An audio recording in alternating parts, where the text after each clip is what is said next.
এই হাদিসটির বর্ণনাকারী হচ্ছে আবু হুরায়রা রাদিয়াল্লাহু তাআলা। আবু হুরায়রা রাদিয়াল্লাহু তাআলা আনহুর নাম শুনেছেন আপনারা? আল্লাহ রাসূল সাল্লাল্লাহু আলাইহি ওয়াসাল্লামের বিখ্যাত সাহাবী। ওনার নাম কিন্তু আবু হুরায়রা, ওনার নাম হচ্ছে আব্দুর রহমান।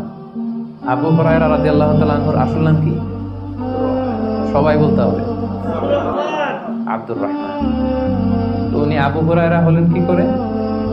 হিররাতুন মানে বিড়াল, আর হুরায়রা মানে ছোট্ট বিড়াল। তো উনি বিড়াল পালতেন, বিড়াল নিয়ে দুষ্টামি করতেন। আমাদের অনেকে শখ আছে, ঘরে আমরা বিড়াল পালি। তো উনি একবার ঢোলা জামা, এই জুব্বার আস্তিনের মধ্যে বিড়াল নিয়ে রাসূল সাল্লাল্লাহু আলাইহি ওয়াসাল্লামের কাছে আসছেন। আল্লাহ রাসূল দেখলেন যে আবু হুরায়রা বিড়াল নিয়ে দুষ্টামি করতেছে।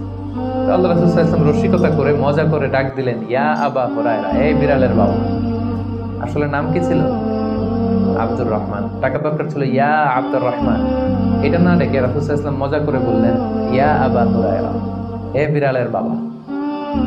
রাসূল সাল্লাল্লাহু আলাইহি ওয়াসাল্লাম কিন্তু এরকম মজা প্রায় করতেন, প্রায় সাহাবাদের মধ্যে তিনি মজা করতেন, রসিকতা করতেন। তবে এটা হালাল রসিকতা ছিল, হালাল এন্টারটেইনমেন্ট। রাসূল সাল্লাল্লাহু আলাইহি ওয়াসাল্লাম একটু রসিকতা করে বললেন, ইয়া আবা হুরায়রা, হে বিড়ালের বাবা। তখন থেকে আবু হুরায়রা রাদিয়াল্লাহু তাআলা আনহুকে সবাই আব্দুর রহমান না বলে বিড়ালের বাবা বলে ডাকতে শুরু করলো। সুবহানাল্লাহ। এবং উনি নিজেও এটা নিজের জন্য পছন্দ করলেন, বিড়ালের বাবা। তো ওনার নাম হচ্ছে বেসিক্যালি আব্দুর রহমান। তো যেহেতু বিড়াল নিয়ে দুষ্টামি করতেন এবং রাসূল সাল্লাল্লাহু আলাইহি ওয়াসাল্লাম একবার যখন হে বিড়ালের বাবা বলে ডাক দিলেন, তারপর থেকে উনি কি হয়ে গেলেন? আবু হুরায়রা। উনি এই হাদিসটি বর্ণনা করেছেন, উনি নিজে শুনে